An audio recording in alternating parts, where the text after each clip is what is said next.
সোহাইব যখন ছোট্ট আমার কাছে গেল দেবিদ্বারে, আমার মাদ্রাসায় রেখে আমি তাকে পড়াই না। মাহফিলে মাহফিলে আমার সাথে নিয়ে যেতাম, খুব আগ্রহ করে যেতাম। আমার ওই দিনের ঘটনা এখনো মনে পড়ে। রায়হানুদ্দিন আনসারী আছে এখানে, ওনার বাড়ি বকডহরে আমার মাহফিল। এই সোহাইব আহমদ আশরাফি একটা হুন্ডার কিনলো ঋণ করে, আমাকে মাহফিলে নিয়ে যান শুধু দোয়ার জন্য। বলতো হুজুর আপনি দোয়া করে। আমারে নিয়ে গেল সেই নবীনগরে। তখন প্রচন্ড শীত, তার মাথায় হেলমেট নাই, তার হেলমেটটা আমাকে পড়াই দিচ্ছে।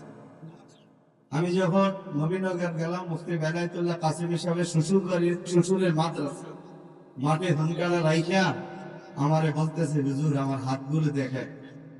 আমি তার হাতগুলো ধরে দেখলাম একেবারে বরফ হয়ে গেছে, রক্ত শূন্যতার মতো হয়ে গেছে। ওই দিন আমি চোখের পানিগুলো রাখতে পারি নাই।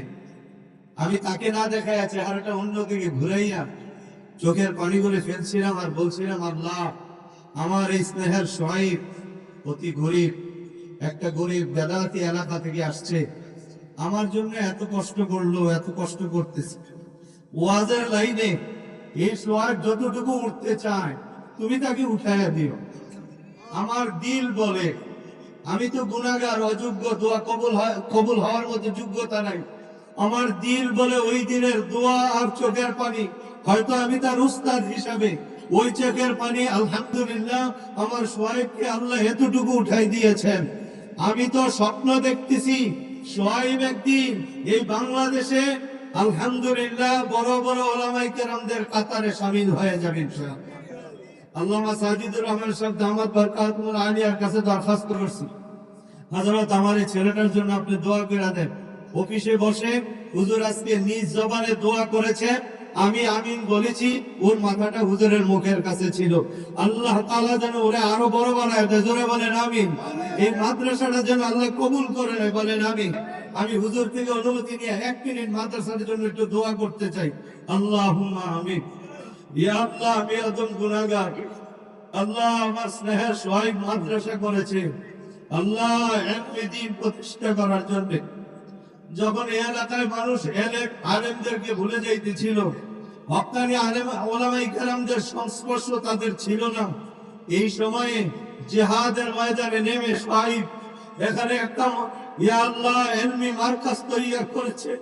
তুমি এই মারকাজকে কুদরতি ভাবে কবুল করে নাও আল্লাহ। এই মাদ্রাসার সমস্ত জরুরত গায়বী খাজানা থেকে পুরা করে দাও।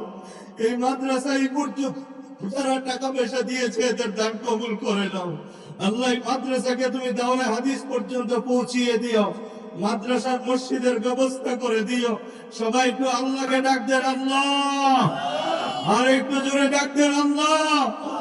আল্লাহ আমাদের দোয়া কবুল করে নাও আল্লাহ, আমাদের সবাইকে তুমি মাফ করে দাও। ইয়া আল্লাহ এই এলাকার সাধারণপুর এলাকার সবার গুনাহ মাফ করে দাও।